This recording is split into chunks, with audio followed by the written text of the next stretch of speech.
It is time now for Back Pages Tonight, right here on Sky Sports News. I'll bring you a first look at the sports stories in the morning's newspapers. And joining us are Charlie Wyatt from The Sun, Henry Winter from Sports Illustrated. Welcome along to you both. We'll hear from you shortly. Let's quickly run you through the back pages as we have them. Starting off with The Guardian.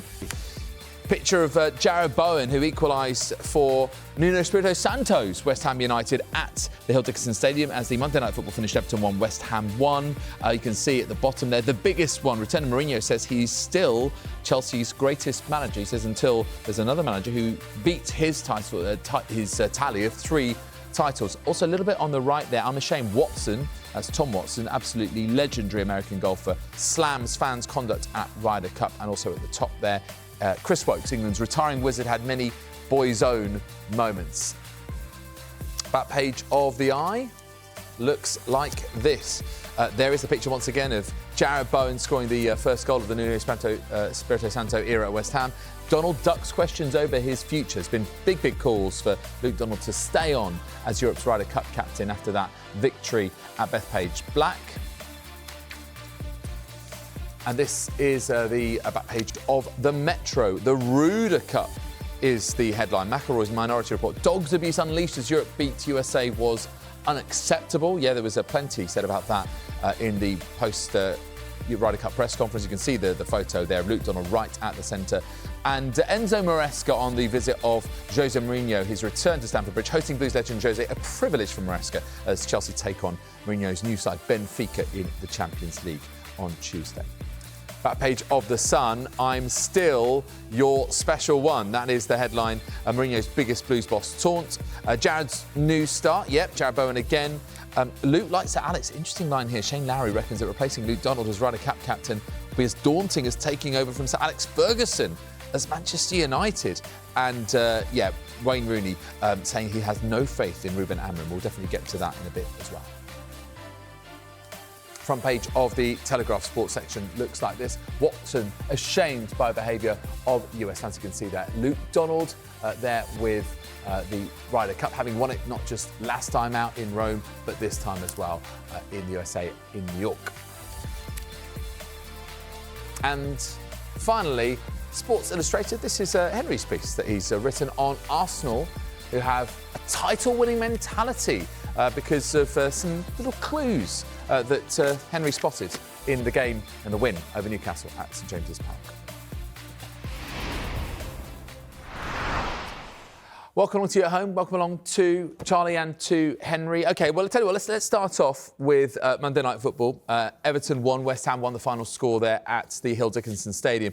Let's go with The Guardian, shall we? And you can see there, Jared Bowen saluting the West Ham fans after his second-half equaliser earned a draw at Everton. In terms of Nuno and how quickly he's returned to management, it wasn't so long ago, of course, that he was supposedly planning for the new season with Nottingham Forest and then obviously parted ways with the club in rather acrimonious circumstances. Now pitches up at the London Stadium.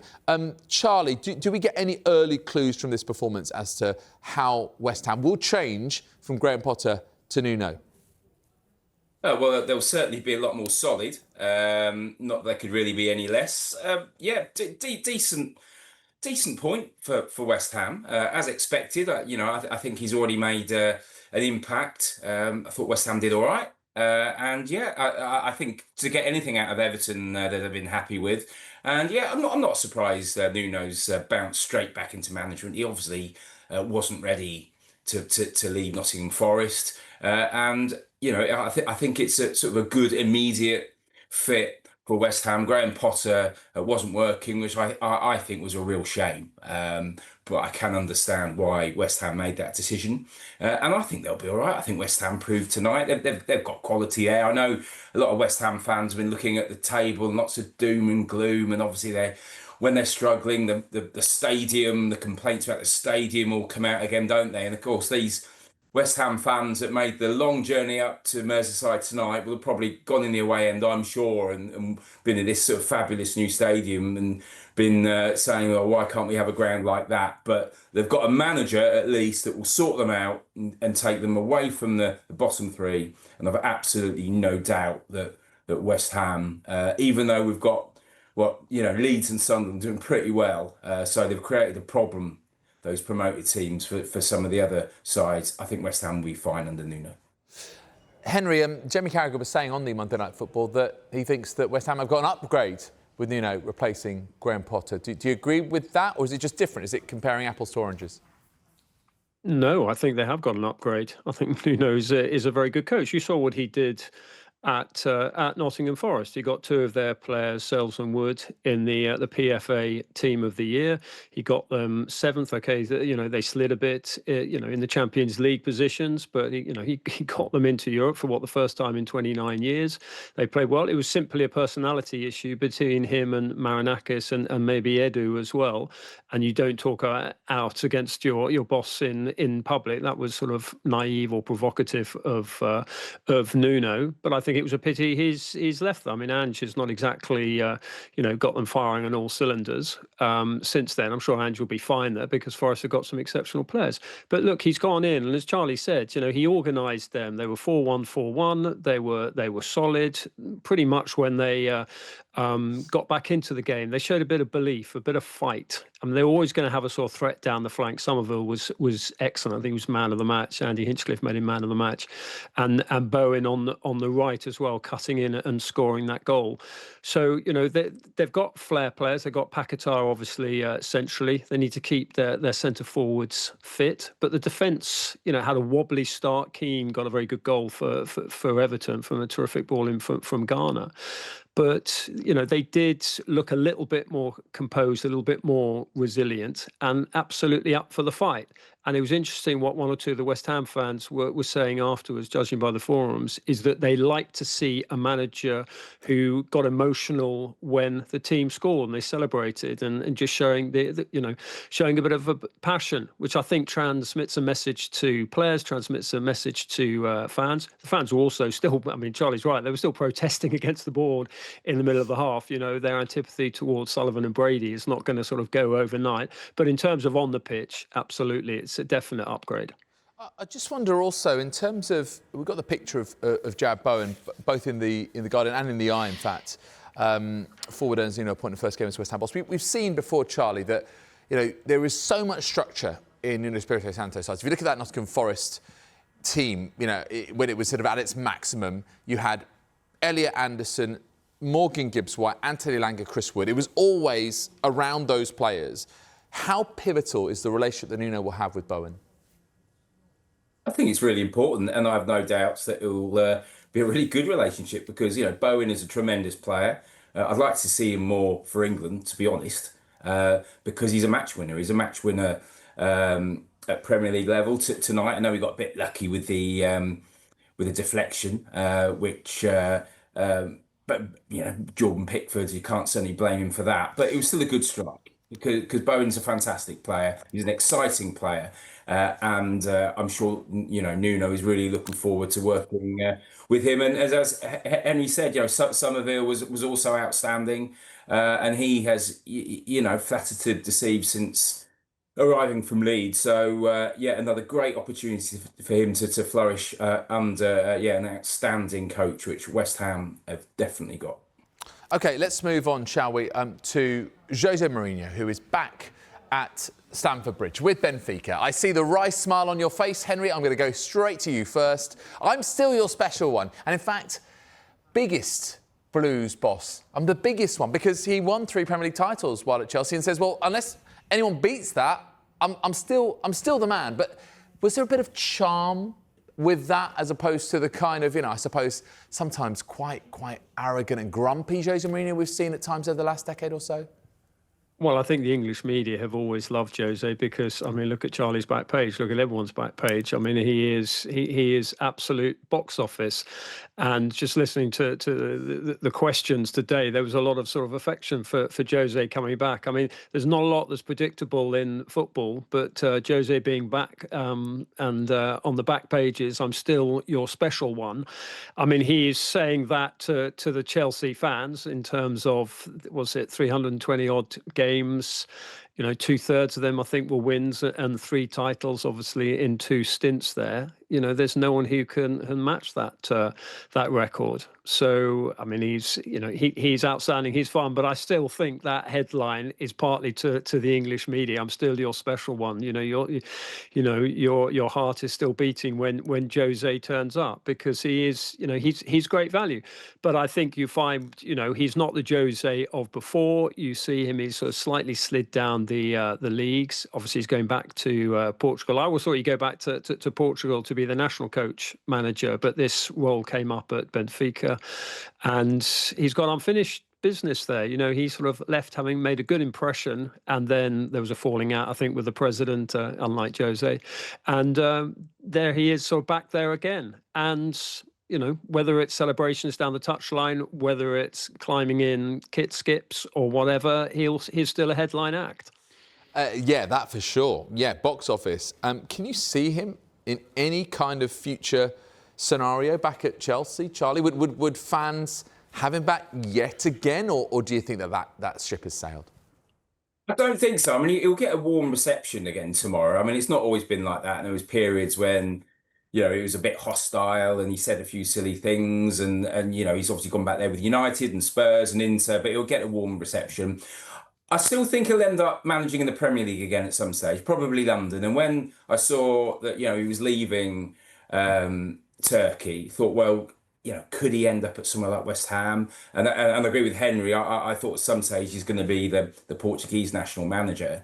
So it's interesting that he's at Benfica. I mean, clearly he really enjoyed tonight at that press conference. I think also Mourinho, as he pointed out, liked the fact that of the 5 pictures in that room, 3 of them were of his face. And so he'd have, obviously really liked that. And but that sums up, the affection for him. And there was, a lot of affection from some of the Chelsea club staff that he worked with tonight as well. I can see why he points out the fact that for a manager at Chelsea to be better than him, they've got to win 4 titles, which at this stage seems unlikely. You never know. But yeah, it's going to be a great occasion, as it always is when Mourinho's around. But I don't see him managing at Chelsea again, but maybe somewhere in England or even London, where he's got a home, of course. But Henry, I wonder, is there any chance here that Mourinho can give Chelsea fans just a reminder of his, whether it's former greatness or greatness, with Benfica, given the way that Chelsea have started, 8 points from 6 league games, back-to-back league defeats as well. Enzo Maresca maybe under a touch of pressure here. Mourinho can just magnify that a little bit. I mean, all the signals coming out of Stamford Bridge from the hierarchy in Charlie's paper and elsewhere is that they are backing Maresca, but, they're all invariably short-term appointments with Chelsea coaches, and I'm sure they'll look at it again in the summer. But with respect to Maresca, and, I live near Leicester, and Leicester fans weren't exactly grieving when he left. But in terms of what he can do for Maresca, in terms Maresca can do, he's, he did win the Club World Cup. He's won a European trophy. He's got them in the Champions League. He did have quite a strong end to last season. So yeah, would Mourinho go back to Chelsea? I would be surprised, but I think Charlie's right. I can see him over here. Whether it's at a Champions League club, which he tends to like, I'm not so sure, but. We certainly haven't heard the last of Jose Mourinho. Yeah, don't rule it out. OK, thank you very much indeed for the moment, guys. Appreciate your thoughts. So we're going to take a quick break. And when we come back, we'll look at more of the sports stories in the morning's newspapers, including this in the Express. The Luke of Love. I like that one, I have to say. I like what they've done there. Donald thinking about captaincy in 2027 and doing battle with Tiger. Yes, already thoughts turn to the next Ryder Cup, which will be at the Adair Manor in Ireland in a couple of years' time.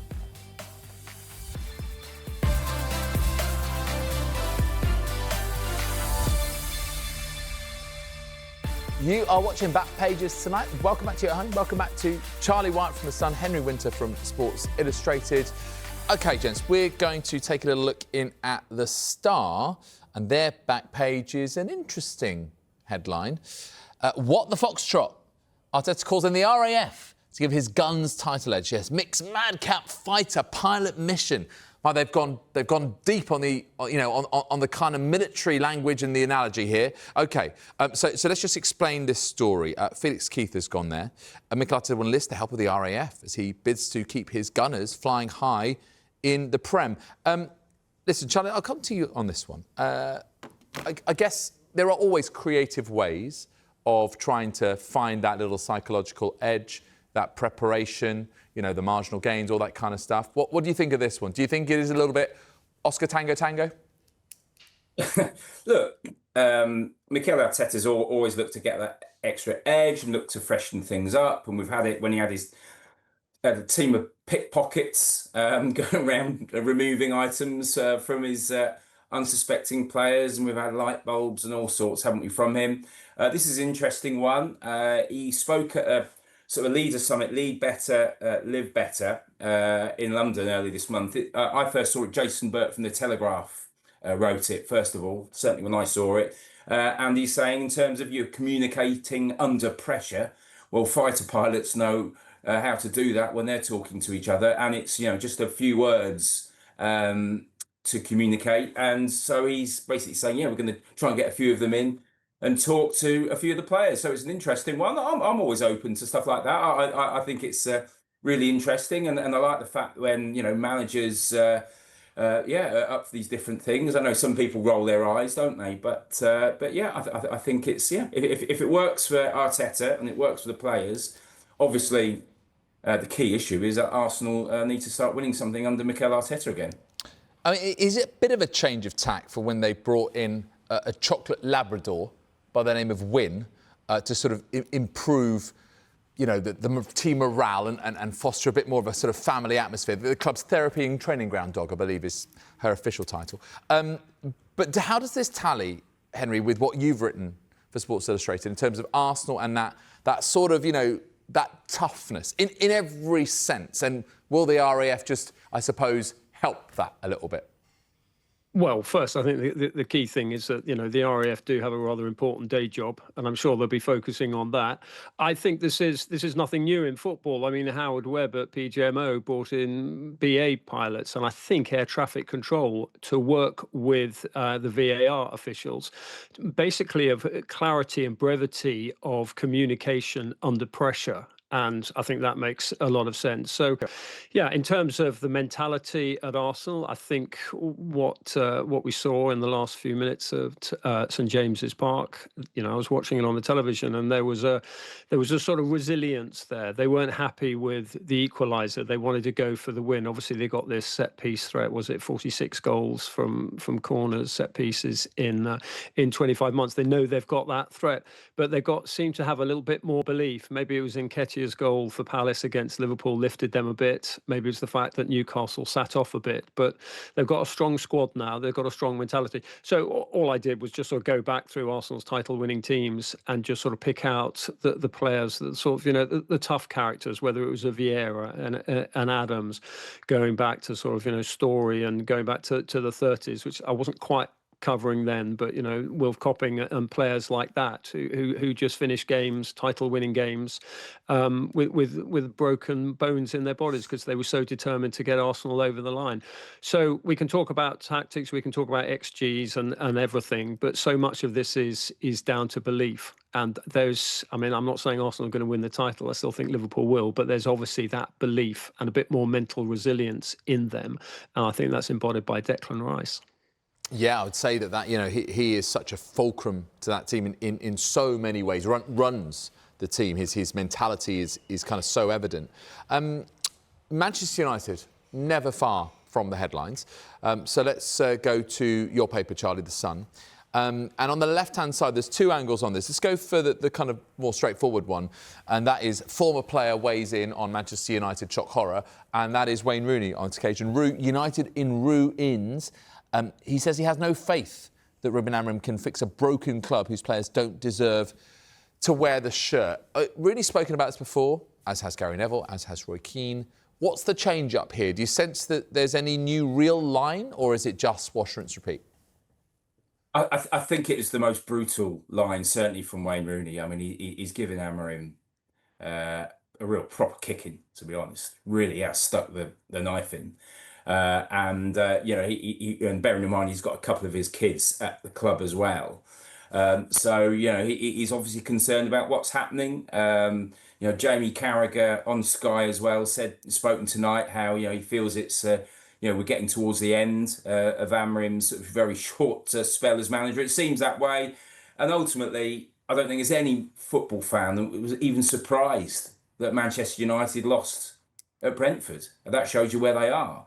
It's more of a surprise now with United winning. So, but yeah, when people like Rooney, proper club legend, really, really turns on the manager and the club, there's huge issues behind the scenes, and of course it's obvious for all of us to see as well. So I'm not sure how much longer Amorim will be in charge at United. Let's get into the Ryder Cup, shall we? And we're using Manchester United as a bit of a bridge here. Again in Charlie's paper, but to you, Henry. Luke likes Sir Alex. So Shane Lowry reckons that replacing Luke Donald as Ryder Cup captain will be as daunting as taking over from Sir Alex Ferguson at Manchester United. That, for me, is punchy. I mean, Sir Alex Ferguson was in charge of Manchester United for 2.5 decades. Luke Donald has done 2 Ryder Cups. But does it at least tell you the standing of the man is, how he has really brought together this incredible squad of players and delivered on one of the toughest challenges they've had? I mean, his captaincy has been fantastic in terms of setting the mood amongst the players. You could hear the European players today in the press conference chanting 2 more years, 2 more years, because they obviously wanted him to stay on. But I think the intelligence of the man in terms of getting the blend right for the 4 balls and everything, certainly on the first 2 days, was outstanding. So absolutely, I mean, I would have thought it's a tap in for him to continue. But you mentioned Sir Alex Ferguson. Ferguson actually gave a talk to the Ryder Cup players. And this must have been about sort of 15 years ago when he was in his pomp at Manchester United, and he gave this incredible talk. And that inspired the players as well. So, I just think that I think it's fantastic, and I hope they win. I mean, obviously they'll be up against the Red Roses for Team of the Year, but I think they were just fantastic. The resilience that they showed with the abuse that they were getting from the American fans, the unity that they showed, I think it was fantastic in what is an individual team, an individual sport rather than a team sport, and they showed that teams can win. We've only got about a minute left, Charlie, but let's just talk a little bit about the vitriol that was in this big grudge match. It did cross the line, didn't it? Tom Watson's called this out. Were you perhaps surprised or disappointed that Keegan Bradley didn't so much? Briefly, 45 seconds or so, Charlie. It is embarrassing, there's absolutely no excuse for not criticising the fans, and to chuck beer over the wife of one of the players, which what we saw with Rory McIlroy's wife was utterly unacceptable. I hope we never see it again. And it's great to have a good atmosphere, but of course it stepped over the line, and I'm sure there'll be hopefully much better behaviour in a couple of years' time. Yes, so say all of us. We're going to leave it there. Guys, thank you very much indeed. That one has absolutely whizzed by. Always time flies when you're having fun. Thank you very much indeed, Charlie. Thank you very much indeed, Henry. Of course, if you want to watch the show, you can listen to it as a podcast, 1:30 the hour. It's also available on Backpages on Apple, Spotify, wherever you get your pods. On the way next, we're going to have more of the action from the Monday Night Football. Everton 1, West Ham 1.